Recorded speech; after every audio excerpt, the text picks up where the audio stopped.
Hello, we're about to get started on today's webinar. We've just connected to the live feed, which we're making to social media.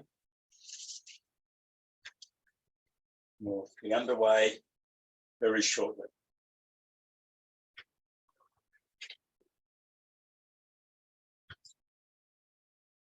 Welcome to those people who are watching us on social media.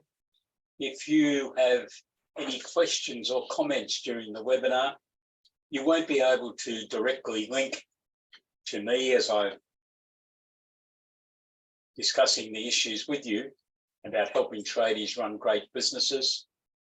But you can send me an email and I will get back to you, peter@essbiztools.com.au. Welcome to this webinar today, Helping Tradies Run Great Businesses. I'm Peter Towers, Managing Director of ESS BizTools. I hope that you are having a great day.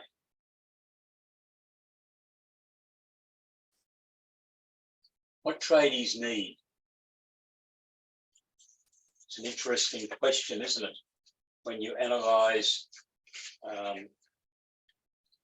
everything to do with tradie businesses, there are hundreds of tradie type businesses. There's thousands of individual businesses, of course. And I suspect that virtually every accountant in Australia has got some tradie clients. So let's analyse who they might be and what you can do to help them. So what do tradies need? I think they need to have an assurance that their charge out rates have been calculated after taking into account other matters, productivity, their overhead expenses, their markup and external purchases to generate their targeted profit. And accountants can help them achieve that. And I honestly believe the material within ESS BizTools will assist you to do that. It's also desirable that at least once a year, the tradie business is benchmarked against their peers, the other tradies in their classifications. And you can obtain that information by going to the benchmarking.com.au website and subscribing to their products. I think it's important that there's a process established, not only for tradie businesses, but for all types of businesses, daily, weekly, monthly. And let's start with the KPIs.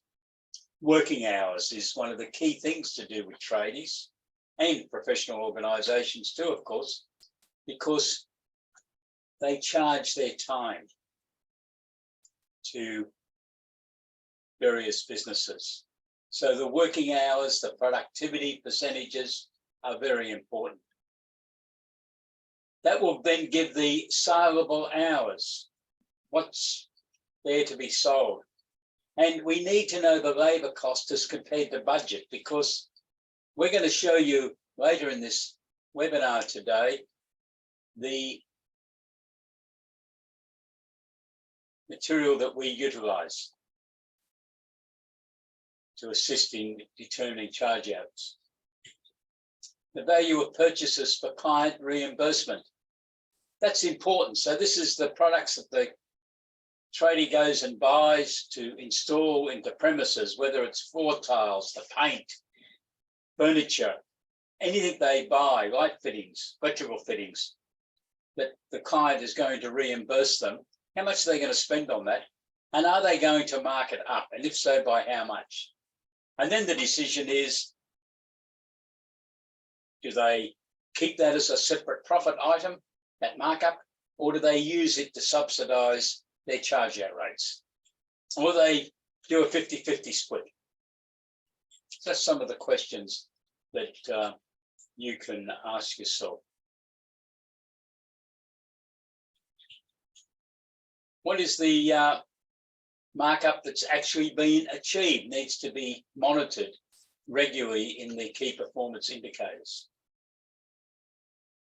It's very important that a tradie business receives a monthly profit and loss account, that the accountant has reviewed, analysed. You not only spend 30 minutes on it, but give the client some real financial advice. So the key performance indicator summary is going to look at, for individuals, how many hours were they paid for? What was their productivity percentage? And how did this compare to budget? So let's look at what tradies do. They sell hours, don't they? So the overall productivity is very important. And you could do up a chart like the one that's on the screen now, so that the actual time is compared to the budget. Hours charged to clients, revenue generated, materials that have been purchased and charged to the client, the markup on those materials for the client, the markup achieved, the overhead expenses, are they being contained within the budget estimates? What's the gross profit that's been there? What income is being earned from the tradespersons at the end of the week? And how's that compared to the budget? It's interesting to look at some of the Australian Taxation Office benchmarks that you should be aware of. They look at cost of sales to turnover, total expenses to turnover as percentages, and they have different income levels for the tradies businesses established for these percentages. It's a good idea to make sure you understand where your client's falling on these ATO benchmarks, because otherwise your client might be asked some questions subject to an audit. Labour to turnover, rent to turnover, motor vehicle expenses to turnover. Calculate them, have a discussion with your client so they understand how all this fits in. I think it's important that there's a monthly or quarterly review of the business. I have a client that's got about 120 trading businesses that has either monthly or quarterly meetings with them. Review the financial accounts, see if the charge out rates need to be monitored and changed. But let's look at some of the other ways that you can contribute to your client thinking about things. Review the standard of service. What changes could be made? Could the response times be improved? Are the customer's premises left in a clean and tidy state? What about stock control? Is there processes in place to reduce theft and obsolescence? First in, first out type rules implemented, the quality of the product or services that your client's providing. And are they receiving what they're paying for when stock comes in? In other words, is someone checking it and making sure it's exactly the quality that and quantity that was required? Let's look at team productivity. Encourage your clients to sit down and talk to their team about the targeted productivity and communicate that on a weekly performance basis so they understand how they're going.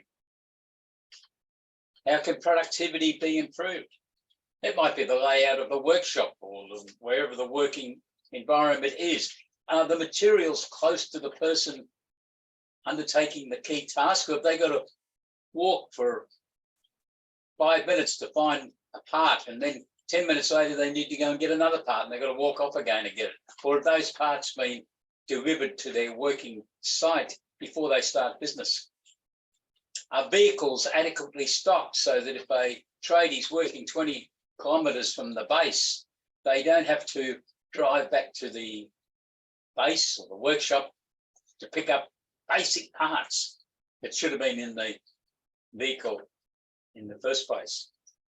A lot of businesses have given their representatives, their tradie clients, credit cards so that if they need to go and buy a fairly minor part, they can do so. They've got a credit card, they charge it to the business without driving all the way back to the base or the workshop to pick up that part.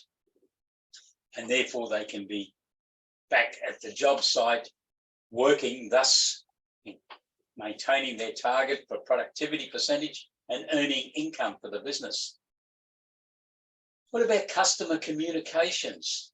Do they have a customer relationship management system so they can be communicating with it on an ongoing basis with their clients? You know, their motor vehicle needs servicing every so often. The client might have said, I want to service it every 6 months or 3 months or 12 months or whatever, and they bother them up to remind them because the client will forget. Is there communications after a job? You contact the client to see if they're satisfied with the job. How would they rate you? Would they recommend your client to someone else? Customer loyalty program, especially for tradie businesses that are relying on repeat business. Perhaps introduce some customer loyalty programs. Many tradies have established newsletters whereby they communicate occasionally about what's going on in their trade business or within industry generally, new technology, new services that have been invented and what they're offering. It might be that they're sponsoring a local footy team or a netball team, and they take the opportunity in their newsletter to give the results. It's also conveying to the marketplace that they are a firm with good community support services.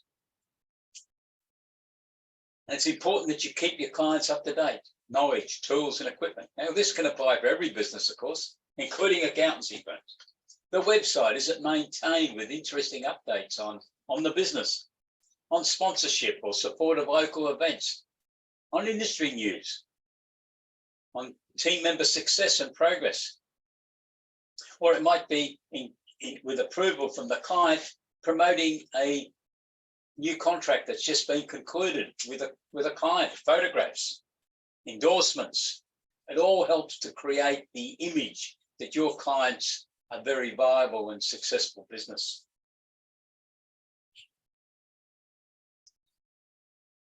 Let's look at the presentations of team members. Are they in uniforms that are clean and tidy? Unfortunately, some people can get their overalls or their clothing dirty during the day. Perhaps they should have a spare set to be able to change into. Some businesses do that because that presentation is very important. And their personal presentation. What does the business require? That men have shaved every day, for argument's sake, unless they have a beard. Is there a boots off policy when they're working in someone's home or someone's business premises?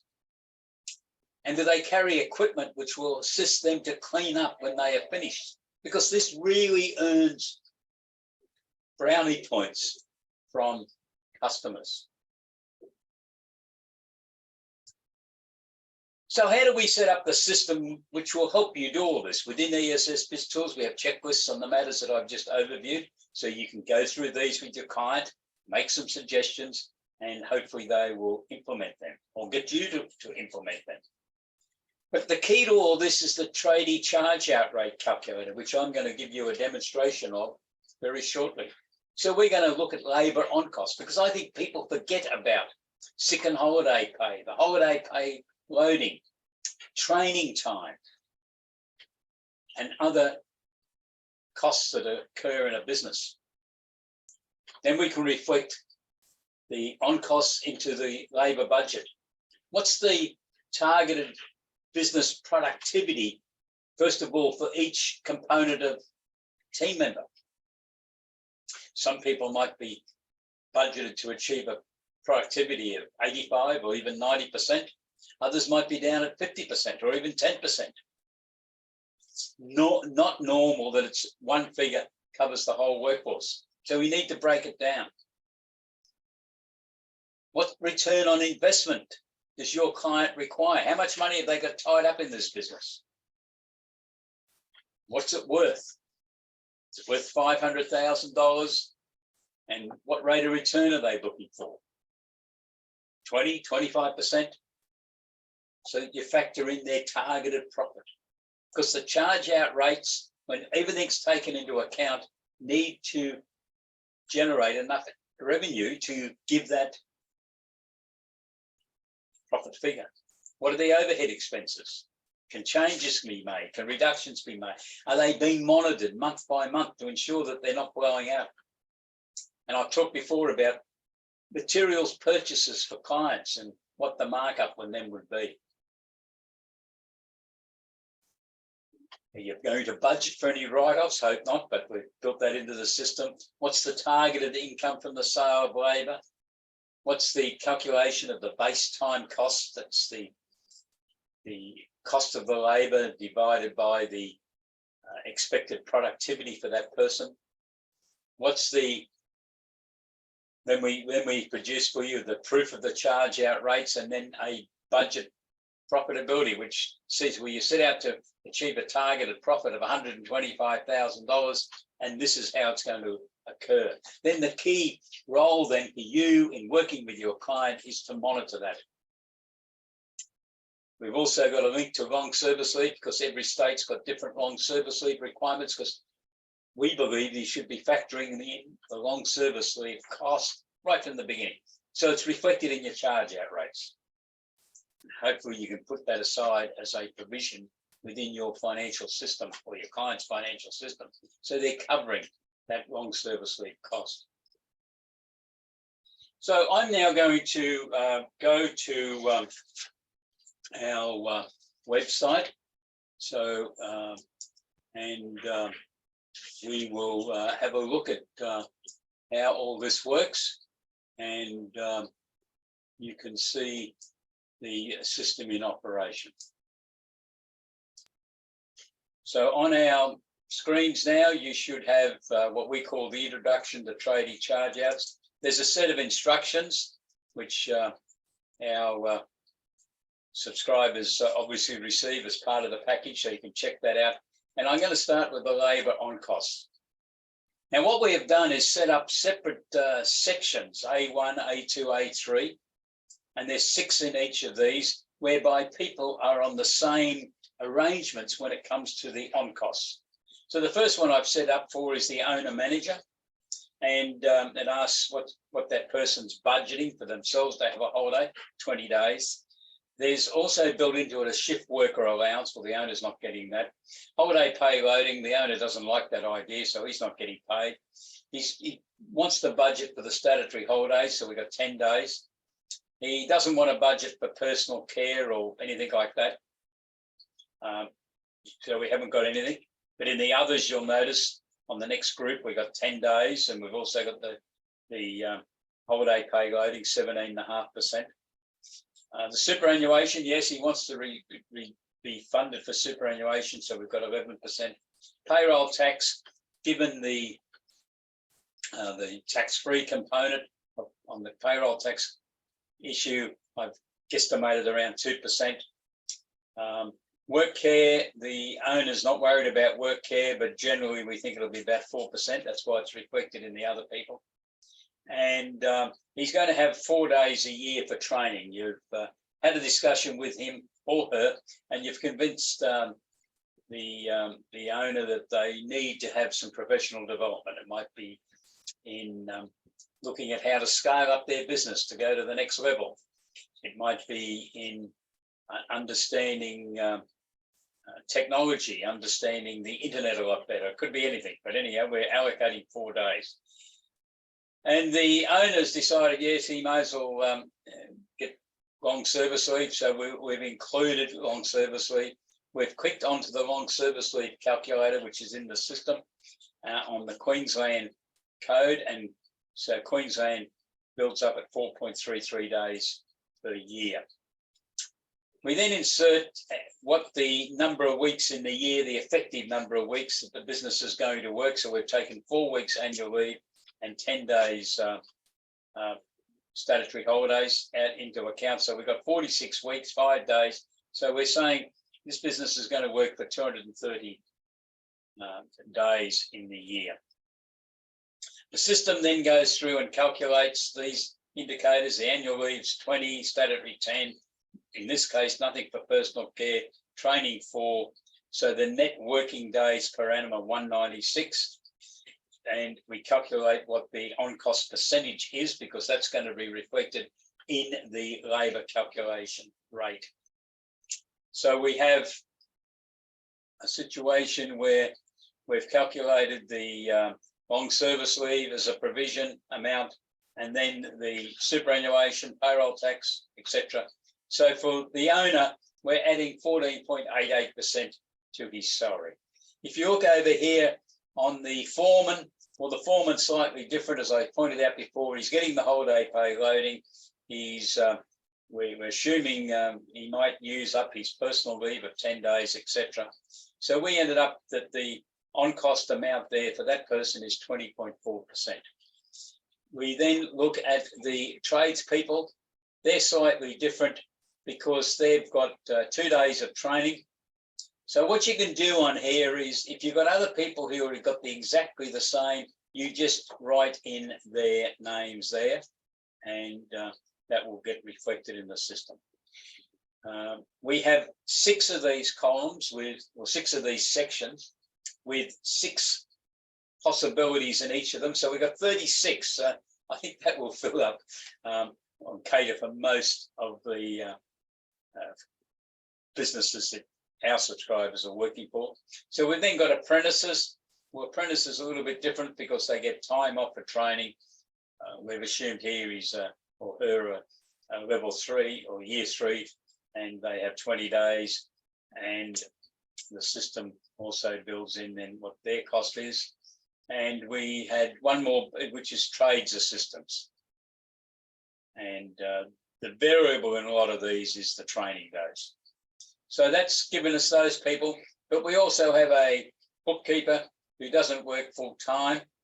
So she's slightly different. She's getting paid on an hourly rate, and she's only working 1,104 hours in the year. So she's been treated separately. We haven't put any other part-time employees. We've also got 6 sections there, so you don't need the others, so you just keep on going through. And then we've got one casual employee, which is a cleaner, and there's less requirements there. We've got the super, the payroll tax, and the work care, and we've calculated that this person will work 1,150 hours. So that's the setup of the labour on cost, which I've done for you earlier today. And we then go to the labour budget. So what our system has done has transferred through from the A1 section, and we only use one component of that. So there's one employee. We've said the manager's going to pay himself $130,000 per annum. The system then does these other calculations. It's transferred the labour on cost from percentage from the labour on cost calculations, 14.88%. So there's the amount, and we've transferred in the total working hours of 1748, and we've taken off the leave, and we have said that the owner will work, will be 50% productivity or on the tools. And so the owner will be generating 745 chargeable hours during the year. We've then transferred in the foreman, and it's basically the same. We've got that person in a 60% productivity. And then we go through to A3, where we insert that the tradies are going to be paid about $95,000 gross each. There's going to be 4 of them, so the system calculates the cost. We have labour on cost of 20.4% being transferred from the labour on cost area, and we are budgeting for an 80% productivity for those people, and the system works through the others. We then go into the part-time employee, which was the bookkeeper. I have put in nil productivity, so that's probably a bit unfair. It's not really saying they're not productive, probably very productive, but we're not going to charge any of their time to clients. Now, you might have had 20 or 30% being charged, but at this stage we've said nothing, just so you can see how that works. And then the last area we've got to go to is the casual staff. We have a cleaner. I put in $25 an hour, 1,150 hours, and this person, whilst they're cleaning up, there'll be some time they can charge. So we're putting 20% there, and they'll charge 230 hours. So we can then bring all this through, So our total labour, we've got 11 employees in this business. The on cost is totally $97,310. That's why I'm stressing that, or trying to impress you that this is an important figure. The total labour costs are $1,029,000. The hours are 10,994. And the overall effect when we put all this into play is that we are going to have a targeted charge out labour of 9,113 hours for the year. Now, the system's also calculated then the targeted productivity percentage. When you express all that, is we're going to be achieving a 50.67% charge out rate. Now, our net returning on the business, or the profitability you'd like, net investment in the business, I've said $500,000. Obviously, that figure will change. Also, what will change is your client's desire on a targeted rate of return. We're saying 25%, and the system then calculates. Obviously, that is $125,000. The next area is the overhead expenses. Now, in actual practice, I think you should type them in there because it is your budget. I've just inserted the figure, $530,000 for this year, and the system will then pick that up and transfer it through into the overall calculation. The next big decision is for a tradie business. Most of them buy materials for their clients, whether it's light fittings, tiles, carpets, whatever. They buy them, and they go to the trouble of using their credit facilities, using someone to go and select these goods, taking them into their warehouse storage area. So it's normal that there's a markup. One of the big things when you're planning how you're going to do this is to have a realistic estimate of what the external purchases on behalf of clients will be during the year. I've selected 750,000. You can change that figure, of course. You will change it because it's what you think your client's going to spend. And you can use whatever markup you wish, 10%, but I think it's important that once you've selected the markup, that it is monitored month by month to make sure that is what's been achieved. Because I found clients will tell me they're going to mark up 15, 20%, and in lots of cases they don't do so. So you can be way out in your charge out rates if you've reflected that income item in the calculation of the charge out rates. So our system tells us that we're going to mark up by $75,000. Then you have an election. Do you want to keep it all as an input against the labour costs? In other words, reducing the charge out rates, taking it into account, or do you want to keep some as a super profit item, that's going to go into the accounts? I put it in on 50%. So you insert 50% there, or you could have had 100%, you could have had 10%, could have had zero. You want to keep it all, the client does. So it's putting $37,500 is going to be used in the calculation of the labour charge out rates, and the balance is going to go straight through to bottom line profitability. The write up, write downs, I haven't used it. I don't like it, but some people do say they're going to budget for 2% write off right from the very beginning. I think we should be stronger than that and try to resist that and try to get markups rather than markdowns. Okay, so the system then calculates for you what's the total amount of money that you need to be generating for your client from the labour charge out rates.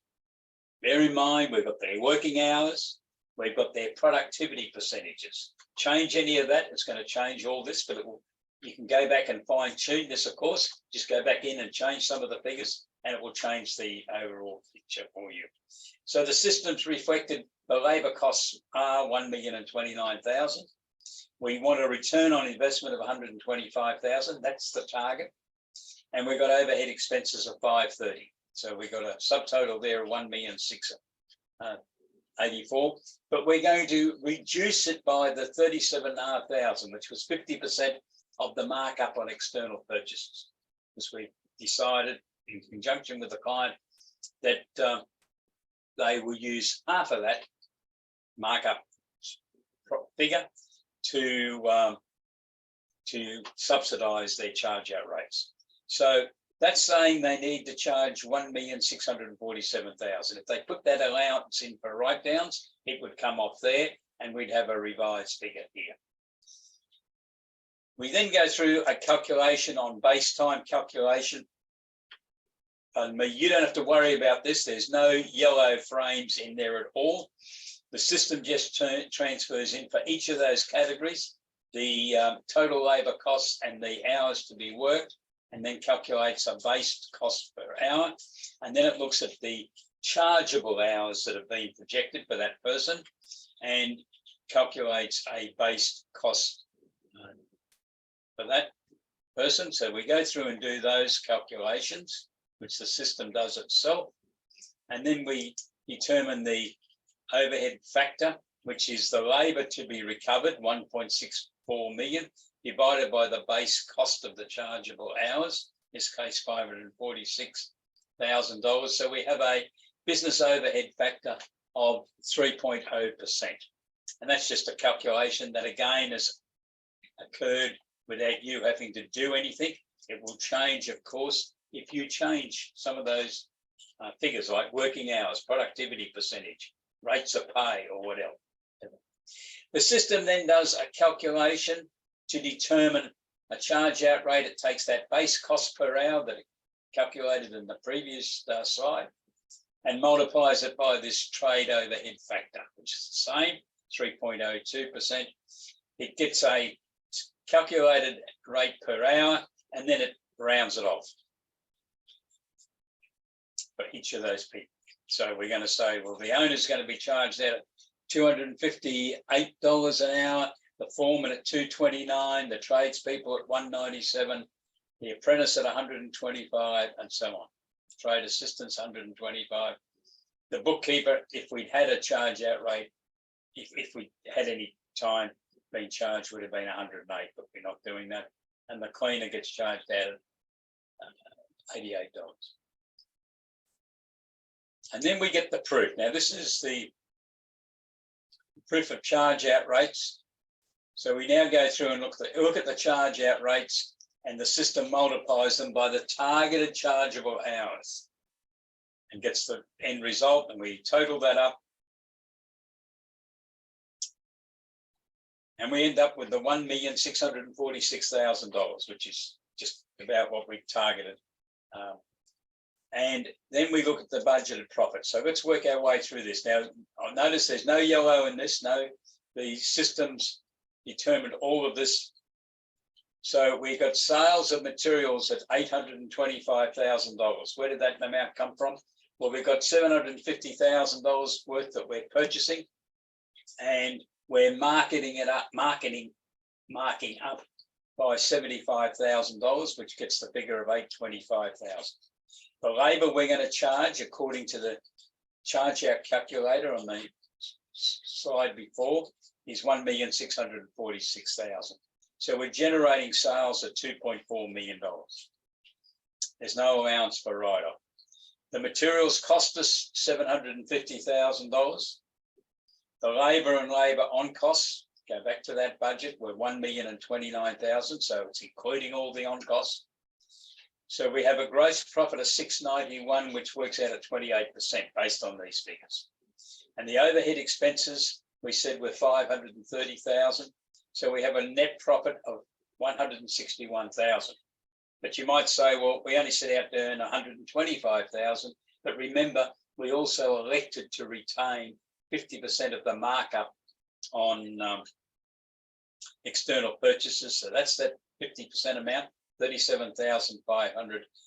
So the total amount to be raised would be $162,500.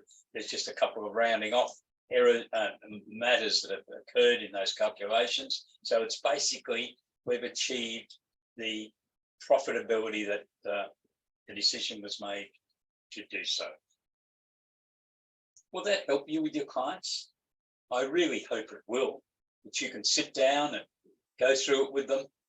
And then each month or quarter, prepare the financial accounts, compare it back to this budget, that also includes the charge out rate calculator, and see if there needs to be some fine tuning. Are you up or down on productivity percentages? Unfortunately, it normally seems to be down. Is there different working environments? Is there more time being taken for training?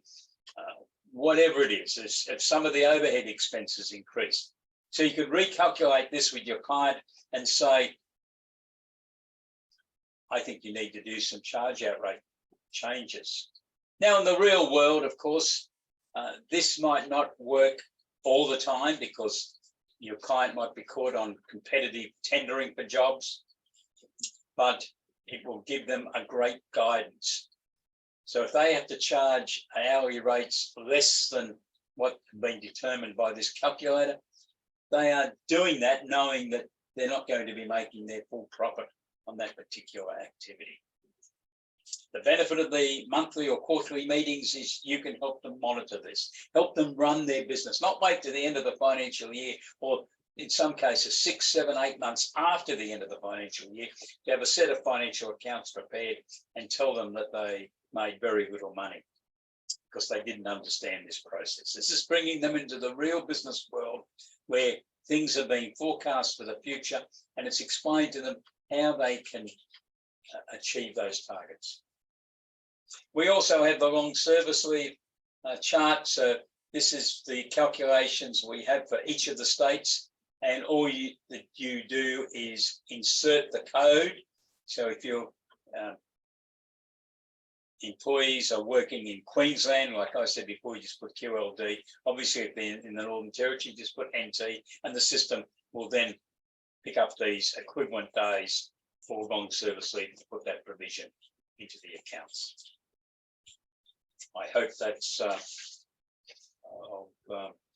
great benefit to you.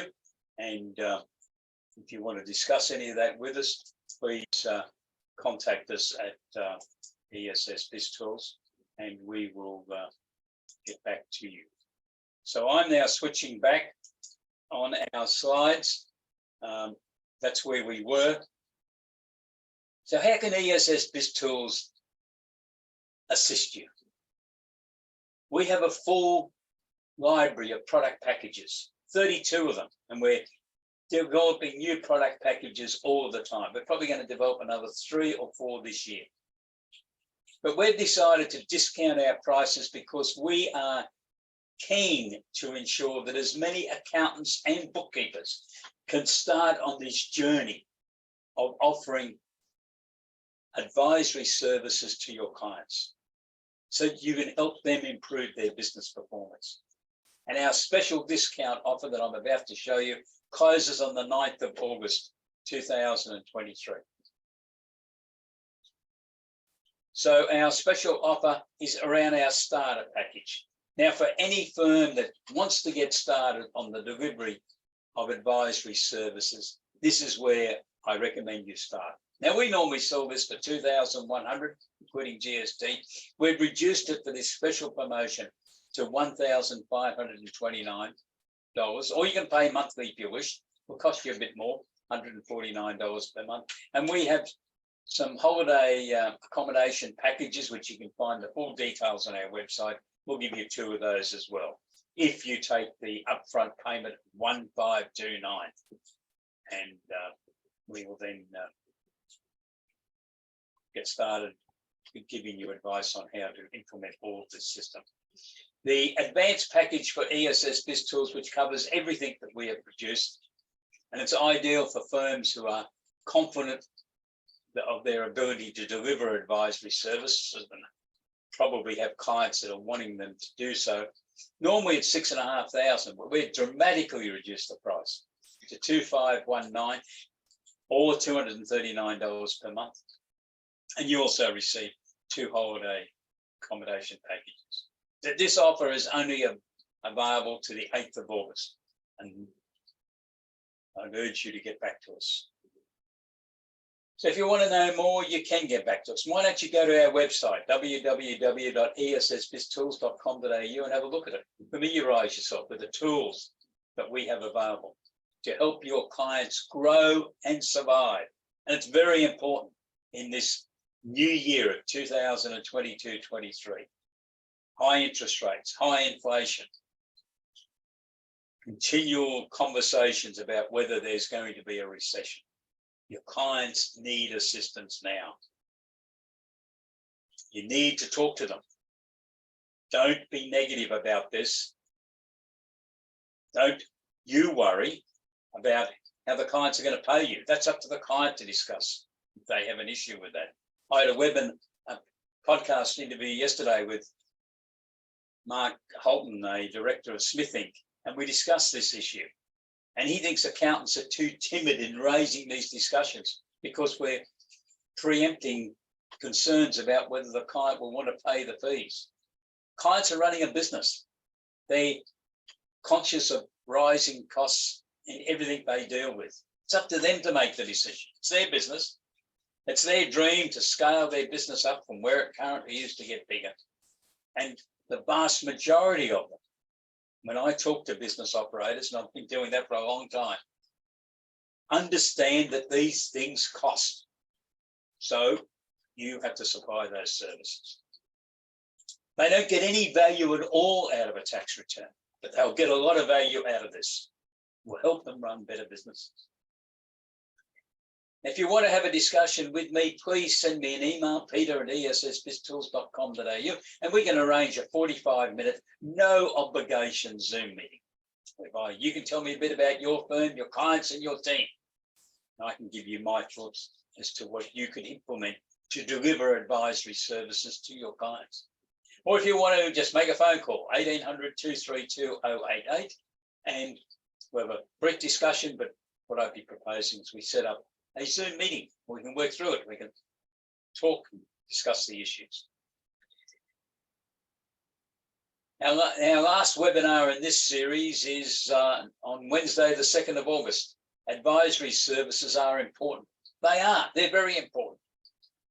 The old days of accountants just doing a set of annual accounts and a tax return are finished. They're in the past. What your clients are looking for now is assistance on the future. What's happening tomorrow, next week, next month? And how are they going to navigate through these challenges? That's the services that SMEs all over Australia are looking for. The challenge is for accountants and bookkeepers. Are you going to deliver the services that the marketplace requires? So I look forward to you joining us for our complimentary webinar, Wednesday, the 2nd of August at 12 noon AEST. To register, please go to our website, click on webinars, and you'll be booking your place for free in that webinar. So thank you for participating in this webinar today. I look forward to hearing from you, and I hope that many of you will sign on to join ESS BIZTOOLS as we fight to ensure that there is an Australian-wide delivery service from accountancy firms and bookkeeping firms to deliver advisory services to Australian SMEs. Stay safe. Have a great day. Goodbye. I look forward to hearing from you. Goodbye.